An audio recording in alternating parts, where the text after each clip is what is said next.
Que se cache-t-il derrière les expertises des économistes ? On entend dire parfois que l'économiste est cet expert qui saura parfaitement vous expliquer demain pourquoi ce qu'il avait prévu hier ne s'est pas produit aujourd'hui. Plus sérieusement, les économistes bâtissent diverses expertises à l'aide d'une démarche scientifique. Mais pour qui les écoute, ce choix crée l'embarras. Difficile de trancher et de trouver des réponses définitives. Cette réforme des retraites est-elle ou non opportune? Comment faire? Pourquoi la faire? La crédibilité de la société savante des économistes vacille, des diagnostics dissonants conduisent à des préconisations discordantes. On a pour habitude d'observer que chaque courant de la pensée économique s'efforce d'être politiquement compatible. Ainsi, en général, un discours libéral qui met en avant les vertus du marché sera apprécié par un courant de droite, alors que la gauche met sa confiance dans les partisans de l'intervention de l'État dans l'économie. Le centre va osciller entre ces deux options.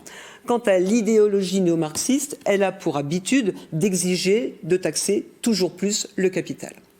Revenons aux retraites. L'opportunité de la réforme est largement établie. Elle n'est rejetée qu'au nom d'une trop grande injustice dénoncée par les économistes qui s'affichent gauche compatible pour la plupart. Il y a aussi une quasi-unanimité médiatique sur la défense du système par répartition. Une dose de capitalisation est une option évoquée par certains libéraux, mais c'est inconcevable de la part de ceux qui dénoncent la tyrannie des marchés financiers. Enfin, la nature de la réforme a un temps fait débat. Le rapport Tirole-Blanchard était pour une réforme systémique. Universalité et justice d'un système par points. Le politique s'est résigné et a tranché en faveur d'une réforme paramétrique.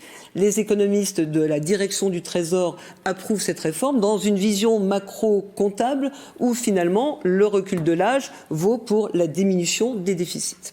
Ainsi, force est de constater que la querelle vient de ce que les experts, bien qu'ils donnent l'impression d'utiliser tous le même thermomètre, ici l'analyse économique, n'indiquent pas les mêmes mesures de la température ambiante parce que ces experts appartiennent à différents courants de la pensée économique.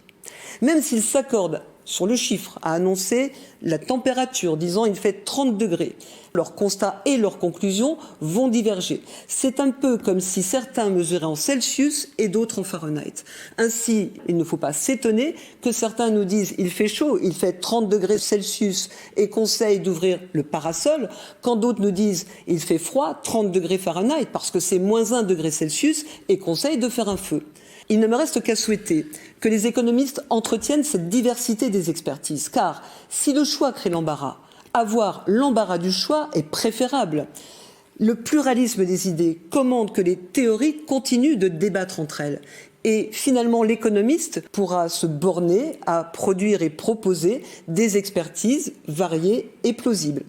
Car en démocratie, ce sont les électeurs qui choisissent les décideurs politiques qui décident pour eux, disait en substance un Nobel d'économie, James Buchanan.